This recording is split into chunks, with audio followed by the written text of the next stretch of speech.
This is the CC Radio podcast.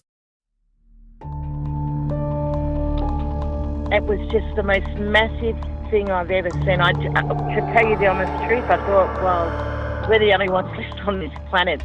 Something's happened. We've missed something here. The fear that went in me when I seen it was just, like the feeling, I'd say it was fear, but I've never felt that feeling before in my entire life. It's a weird feeling, like you can't explain it when you don't know. You feel like you're being followed, but you don't know what it is. We had two to our right, another one in front of us, another one to the left, and another one just across the road, shaking the daylights out of the tree. All we get was a big red eye. I remember waking up and looking at the end of the bed, and there was a figure there, almost insect-like, and then I blacked out. Welcome to the show, everyone. You are listening to Believe, Paranormal and UFO Radio. My name is Cade Moyer, and thanks for tuning in. If you've had an encounter, get in touch with me. My email address is believe@ccradio.com.au, or you can message me on Facebook at facebook.com/Believe UFO Radio. If you enjoy this episode, there are a few things you can do to help the show. Firstly, you can go to iTunes and leave us a 5-star rating and review, or you can share the show around social media with your friends and family, and that would help us grow. Tonight I'm joined by Tracey, and Tracey's had some fascinating UFO encounters all the way back in the 90s. Tracey, welcome to the show. Thank you, Kate, and thank you for having me. I'm very, very keen to hear your story because you've actually had a couple of UFO encounters, but the one that you had in the early 90s really intrigues me. Are you able to go back to that one and basically just walk me through it? Sure. Well, what happened was I was going to my ex-partner's house, and it was as you mentioned before, it was in the early 90s, and it was an overcast day, partially cloudy. And when I arrived, I collected my daughter, and as we were coming out, I've always been an observer of the sky, and for some reason something made me look up. It was quite cool. I'm guessing it was around about 7:30 p.m. at night. It must have been daylight savings because it wasn't dark yet. So as I'm looking up, I noticed this really bright whitish light, but it seemed to have some sort of shape. And as I'm looking at this thing, I noticed a larger shape, and it seemed to be slightly circular. But what really caught my eye was within this shape there was diamonds, like really distinct diamond shapes. And it was like a brightish white light. It was so brilliantly bright. It was amazing. It was almost like when you look at the sun sometimes. And as I'm watching this, they were moving. It was moving in a slight circular motion. And as I'm looking at this thing, the longer I looked at it, I could see that it was quite large. If I had to guess, it was almost as big as a football field. It was really huge. And my mouth had dropped, and I'm just staring at this thing, and I yelled out to my ex-partner, and he came out, and I also had my daughter there. She would have been about 5 or 6 at the time, and my husband, or ex-partner rather, and he was standing, and I asked him what it was, and he just looked up and his mouth dropped and said, "I don't know." And the three of us were just standing there looking at this thing, and we were just silent for a good 5 minutes, just looking at it, trying to make sense of what we were looking at. So as I said earlier, it was probably about 15 minutes we were looking at this object, and it was really, I was in awe but also a little frightened because of its size as well. So, yeah.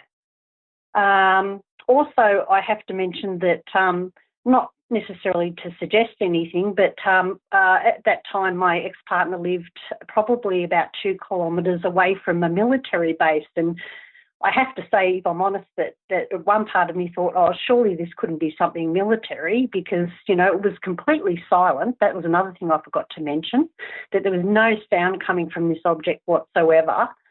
To describe it in a bit more detail, if you can imagine a circle and you're looking up at the underneath part of the circle, and it had a circle within a circle, if that makes sense.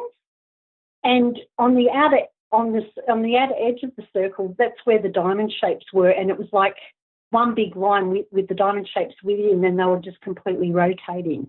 So yeah, that's all I can really remember about that particular incident. But I've never forgotten it. It's been ingrained in my memory for such a long time, and my daughter to this day, she still remembers it also. That's a really fascinating encounter there, Tracey, because it's quite rare to have a UFO encounter with so many people for one that lasts for so long. Did you say it was 15 minutes that you saw it for? Approximately, yes, it was 15 minutes. Wow. Yeah. And did it just stay in that one location? It did, yes. It was in the one position the whole time. It was amazing. Like I said, it's been ingrained in my memory for so long, and I've never been able to forget about it. And it's difficult to sort of, talk to people about it because I think you're a bit of a nutter. So, yeah, I've kept it with me all this time and maybe told a select couple of people, and that's about it, really. So, yes. So where was this actually positioned? Because I think maybe I missed that.